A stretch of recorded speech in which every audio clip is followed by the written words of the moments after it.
Oi! Bom dia! Tudo bem com vocês? Lembram de mim ainda não? Mas assim, ó, anota para não esquecer, anota Gabs! Galera, nesse vídeo eu vou fazer a resolução da questão 13 da FMJ de 2021. Eu vou sair da frente por 5 segundos, pausa o vídeo e tenta resolver você sozinho primeiro, beleza?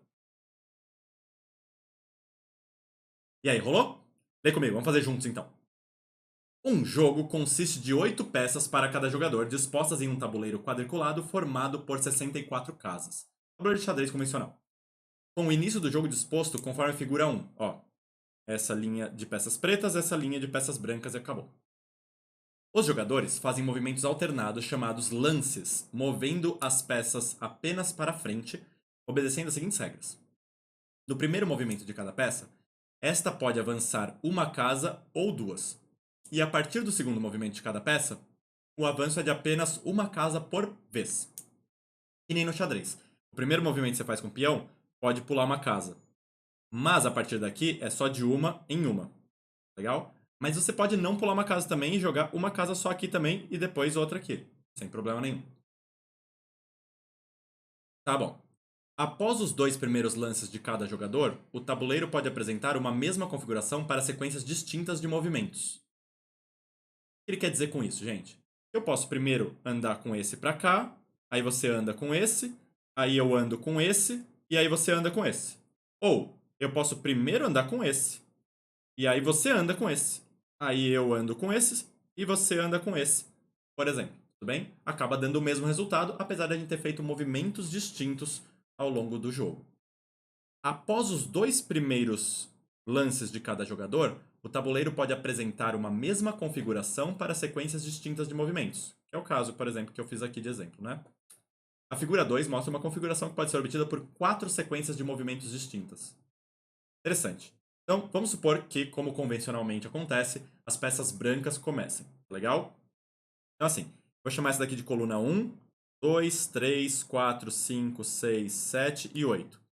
Então, uma sequência possível, só pra gente entender o que tá acontecendo, gente, é: primeiro a peça branca anda na coluna 1. O jogador branco anda a peça na coluna 1, duas casas direto, assim, ó. Puft. Aí depois, o jogador que tá com as peças pretas anda também na coluna 1. Duas casas direto aqui, ó. Puft. Depois, o jogador que tem as peças brancas anda na casa 8, na coluna 8. Aí ele faz isso daqui, ó. E finalmente, o jogador que tem as peças pretas anda na coluna 8 e vai estar aqui. Essa é uma possível configuração.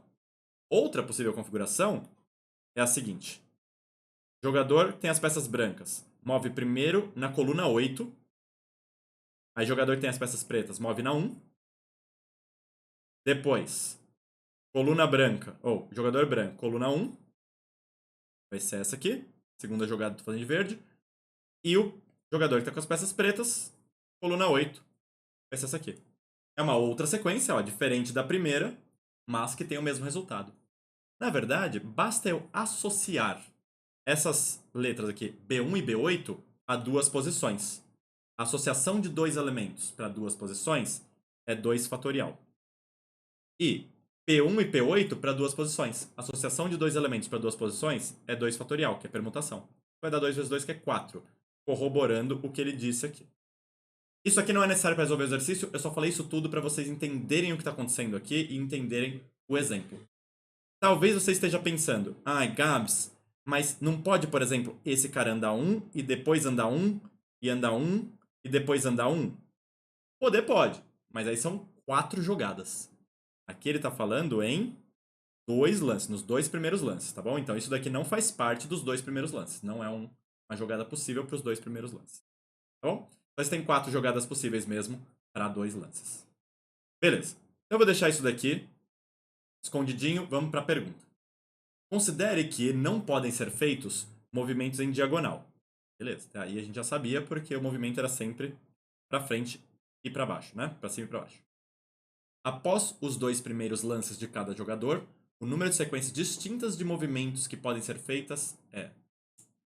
Gente, está ligeiramente mal escrito. Apesar de estar escrito aqui, após os 2 primeiros lances, ele não quer dizer do terceiro lance em diante. Ele quer dizer quantas são as sequências possíveis de serem feitas nos 2 primeiros lances. Essa é a ideia. Legal? E aí a resposta vai ser interessante. Por quê? Pensa no jogador que tem as peças brancas, que vai jogar primeiro aqui. Quantos são os possíveis primeiros movimentos que ele pode fazer? Ele pode andar uma casa com essa peça ou duas. Uma com essa ou duas, uma com essa ou duas, uma com essa ou duas. Quer dizer, ele tem duas opções para cada uma dessas peças no primeiro lance. Então, quantas opções o jogador que está com as peças brancas tem para o primeiro lance? Ele tem 16 opções. 2 vezes 8. Duas opções por peça. Então, esse daqui seria o primeiro lance das peças brancas. Depois vem peças pretas. Quantas opções eu tenho para o primeiro lance das peças pretas?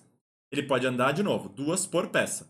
Tá legal? Então ele também tem 16. Agora vem o pulo do gato. Quantas possibilidades eu tenho para o segundo lance das peças brancas? Eu já andei um peão com as peças brancas. Não interessa se eu andei duas casas ou se eu andei uma casa só.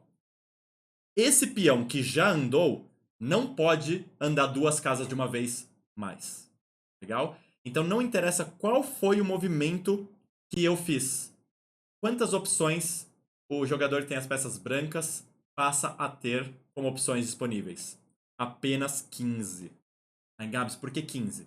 Porque para esse peão que se mexeu, existe apenas uma possibilidade. Mas para os outros, ainda existem duas. Então, cada um dos outros dois ainda pode ou andar uma casa ou andar duas. Então, tem duas possibilidades para cada um dos 7 que não se mexeram no primeiro movimento. 7 vezes 2 dá 14. Mais uma possibilidade de movimento para esse daqui, total 15. E o mesmo vai acontecer para a segunda jogada do jogador que está com as peças pretas. Beleza?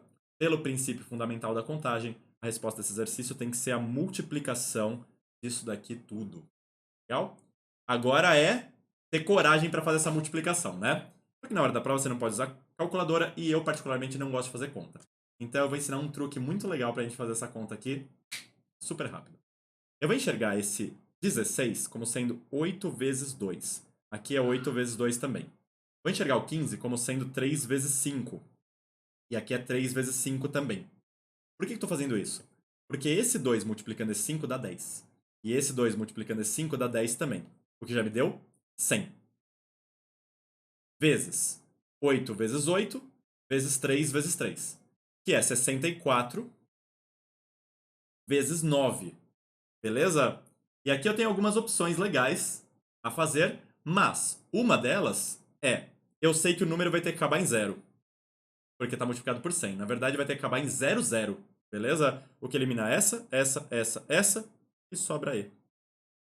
Eu nem quero fazer a conta. Se eu não quiser fazer a conta, já vai dar E e pronto, por quê? É vezes 100, então acaba em 0, 0. Mas, vamos conferir bonitinho, né? Estamos com tempo aqui, vamos fazer bonitinho. Com humildade, ó. 64 vezes 9. Um jeito muito legal de multiplicar por 9, se você quisesse burlar isso que eu estou fazendo também, seria multiplica por 10 e depois tira ele mesmo. Então 640 menos 64 vai dar a resposta.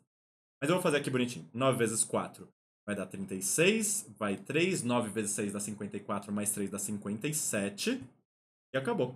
Então deu 576 vezes 100, 00, que dá 57.600, que é de fato a alternativa E. Beleza? Gostou de como burlar a conta? Da hora, né? Deixa eu ver o chat se tem alguma dúvida aqui. Não? Nenhuma? Surgiu uma aqui. Deixa eu ver. Professor, quando você foi contar as opções, por que fica 2 vezes 8 e não 2 elevado a 8? Porque pensei que seria 2 vezes 2 vezes 2 vezes 2. Ó, de uma forma bem básica para responder isso, o conectivo lógico é ou, não e. Assim, ele tem duas opções para esse, então ele pode fazer um dentre dois movimentos para cá, ou um dentre dois movimentos para cá. Então eu somo, tá chegando? Eu tenho dois movimentos aqui, mais dois movimentos aqui, mais dois movimentos aqui, porque ele vai escolher uma dessas opções. Não vai ter que fazer tudo isso ao mesmo tempo. Ele não tem duas para, ele não vai ter que fazer dois movimentos com esse peão, e dois com esse, e dois com esse, e dois com esse. Legal? Então de uma forma bem básica, por ser ou, a gente soma. Beleza? É isso? Então tá bom. E aí, gente, foi útil pra você esse vídeo? Então, curte esse vídeo aqui pra mim, curte. Bons estudos aí. Um beijão e até a próxima questão.